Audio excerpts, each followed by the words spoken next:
Hola, hola, ¿cómo están? Bienvenidos a nuestro canal Ojo Clínico. El día de hoy hablaremos de ciclo cardíaco, un tema muy interesante y apasionante de la fisiología cardíaca. También nos ayudará a comprender muchas de las patologías que afectan al corazón. Esperemos que se queden y juntos desarrollemos un buen ojo clínico. Como verán, en definición, el ciclo cardíaco es toda esa serie de factores que ocurren durante cada latido, durante cada ciclo. Como tal, veremos que son una serie de factores repetitivos que inician con factores eléctricos. Recordemos que el corazón tiene la capacidad de generar impulsos eléctricos que provocan una despolarización de las células. Estas despolarizaciones nos causan factores mecánicos. Cada vez que se despolariza, ya sean las aurículas o los ventrículos, las cámaras cardíacas, se genera una contracción. Si se despolarizan las aurículas, se contraen las aurículas para poder vaciar la sangre a los ventrículos, y se contraen los ventrículos, se puede vaciar la sangre hacia el resto del cuerpo o los pulmones en las circulaciones mayor y menor, que ya tenemos un video de eso, esperamos que lo vean también. Y esta serie de factores mecánicos se traducen en factores hemodinámicos, una serie de flujos, de presiones, de gradientes que nos van a dar sonidos, el luk-duk que podemos auscultar a nuestro paciente.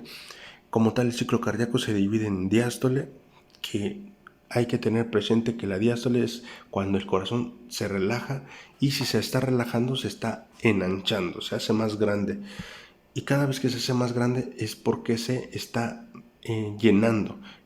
Tenemos que tener en cuenta que durante la diástole se llena. Por eso, como tal, tenemos que en la diástole hay tres partes: el llenado rápido de los ventrículos, llenado lento de estos ventrículos, y una sístole auricular. ¿Por qué?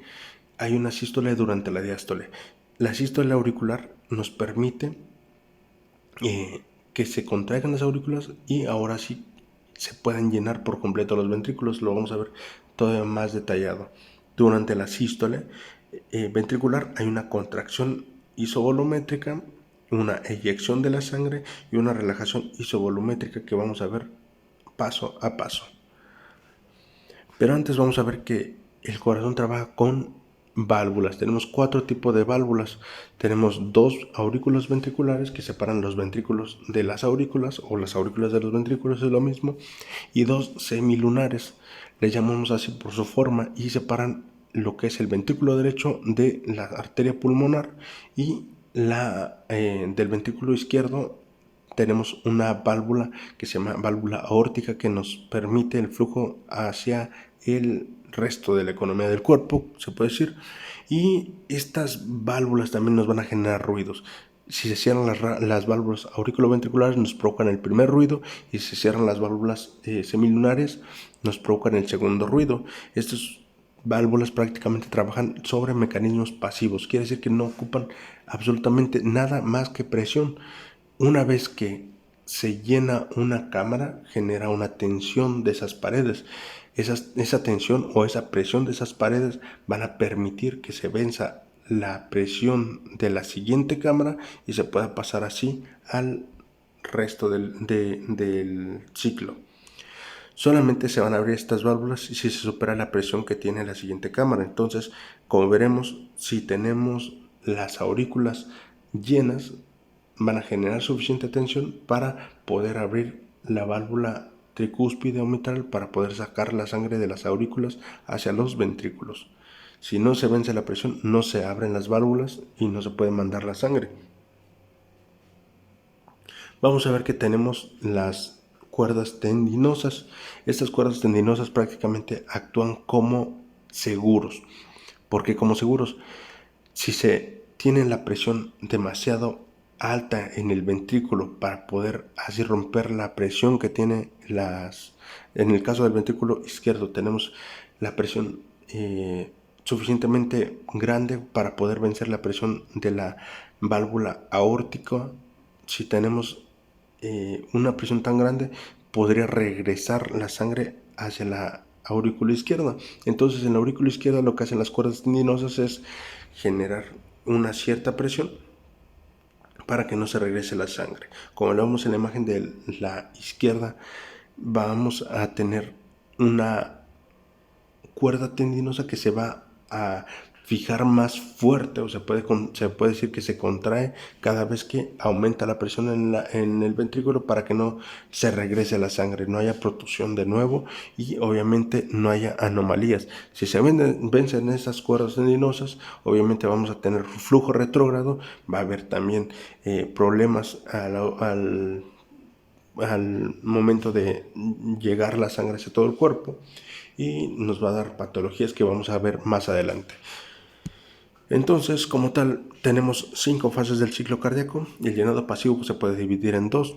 Hay gente que, más bien dicho, hay literaturas que lo toma como llenado pasivo rápido, llenado pasivo lento. En este caso vamos a tomar llenado pasivo rápido y lento, forman parte del llenado pasivo. Quiere decir que no están prácticamente utilizando nada de energía, se están dando prácticamente porque, como veremos, las válvulas están abiertas, las aurículas ventriculares están abiertas. Si se dan cuenta, las aurículas son más pequeñas que los ventrículos. Entonces tiene que empezar a llenarse el ventrículo desde antes de que se llenen las aurículas, para que se pueda recolectar todo este flujo. Para poder eyectar una cierta cantidad de flujo, tenemos que llenar primero las cámaras. Para que pueda haber una contracción, debe de haber un llenado de esas cámaras. Entonces, en el llenado pasivo se llena un 80% del volumen ventricular, y prácticamente se da porque se llenaron las aurículas, se rompe la presión de las válvulas auriculoventriculares, y ahora sí puede pasar la sangre directamente hacia los ventrículos. En el llenado, en la segunda fase, el llenado activo, vamos a ver que las válvulas auriculoventriculares siguen abiertas. La diferencia aquí, que en el llenado activo ya hay una contracción de las aurículas. En este caso se llena el 20% restante del volumen, y se puede tener por completo un volumen telediastólico. Chicos, hay que comprender que el volumen telediastólico es el que se genera al final de la diástole. El volumen telediastólico, como el prefijo tele es al final y diastólico es relajación, recordemos que en la diástole el corazón se llena, prácticamente es al final del llenado. Entonces el volumen telediastólico es de 120 mililitros. ¿Por qué? Porque el ventrículo izquierdo prácticamente nos da un volumen de 70 mililitros, y el derecho de 50 mililitros, porque es más pequeño el ventrículo derecho que el izquierdo. Si uno tiene 50 mililitros y el otro 70, juntos se hacen un volumen telediastólico de 120 mililitros. Se lo van a preguntar toda la vida, hay que recordarlo. Después tenemos una contracción isovolumétrica. ¿Qué vemos en esta contracción isovolumétrica? Vamos a ver que están cerradas las válvulas auriculoventriculares. En este caso se cierran las válvulas auriculoventriculares y se genera el primer chisquido, el primer ruido, el look. ¿Por qué? Porque necesitamos que el corazón se vaya empezando a preparar para eyectar la sangre. Entonces se cierran las válvulas auriculoventriculares, se comienza una contracción pero sin salida de líquido, y esta contracción va a hacer que la presión empiece a subir, del ventrículo empiece a subir, y podamos así ahora sí vencer las válvulas del ventrículo derecho hacia la válvula pulmonar, que es válvula pulmonar, y del ventrículo izquierdo hacia la válvula aórtica. Tiene que ser mayor la presión del ventrículo hacia las válvulas siguientes para que se pueda vencer. Una vez que se vence, tenemos la eyección. La eyección es porque ya se tuvo una presión mayor de los ventrículos que las aurículas, por lo tanto se puede también regresar la sangre, pero para eso tenemos las cuerdas tendinosas de estas válvulas. ¿Se acuerdan? Se genera una contracción de estas cuerdas tendinosas, no permiten el flujo retrógrado, entonces la sangre puede viajar unidireccionalmente. Como lo vemos en la imagen, hay una apertura de las válvulas de las válvulas pulmonar y aórtica, y ahora sí se puede mandar la sangre hacia la circulación menor en caso de los pulmones y la circulación mayor. Después de que ya se contrajo el ventrículo, hay una disminución en el volumen. Si se disminuye el volumen, obviamente disminuye la presión de ese ventrículo. Algo también importante, que el volumen de eyección del ventrículo izquierdo es de 70 mililitros. Y también tenemos algo llamado volumen telesistólico. Quiere decir que el corazón mandó sangre, tenía 120 mililitros dentro de las cámaras ventriculares, mandó toda esa sangre, pero no se quedó vacío, tiene siempre un volumen de reserva. Ese volumen de reserva es el volumen telesistólico. Tele quiere decir final y sistólico, final de la sístole. Después de que se contrajo todo, nos quedaron 50 mililitros de reserva. Entonces tenemos esa fase de relajación isovolumétrica. Las válvulas auriculoventriculares están todavía cerradas, comienzan a llenarse las aurículas. Todavía las válvulas semilunares están cerradas, o sea, la pulmonar y la aórtica están cerradas, pero ¿por qué no se empiezan a llenar los ventrículos? Porque apenas están llenando las aurículas y no hay suficiente presión como para romper la presión de las válvulas auriculoventriculares. Una vez que se llena esta presión de las aurículas, se abre ahora sí y ya pasamos de nuevo al llenado pasivo y llenado rápido prácticamente. Después tenemos un diagrama que se llama diagrama de Wigger, que es, en esta imagen se resume prácticamente todo el flujo, las presiones, los cambios electrocardiográficos, los cambios sonoros que existen durante el ciclo cardíaco. A veces se ve espantoso, pero es fácil de comprenderlo si no sabemos el ciclo cardíaco. Bueno, vamos a ver en las primeras fases. Empezamos con el llenado activo. ¿Por qué? Porque vamos a empezar de abajo hacia arriba.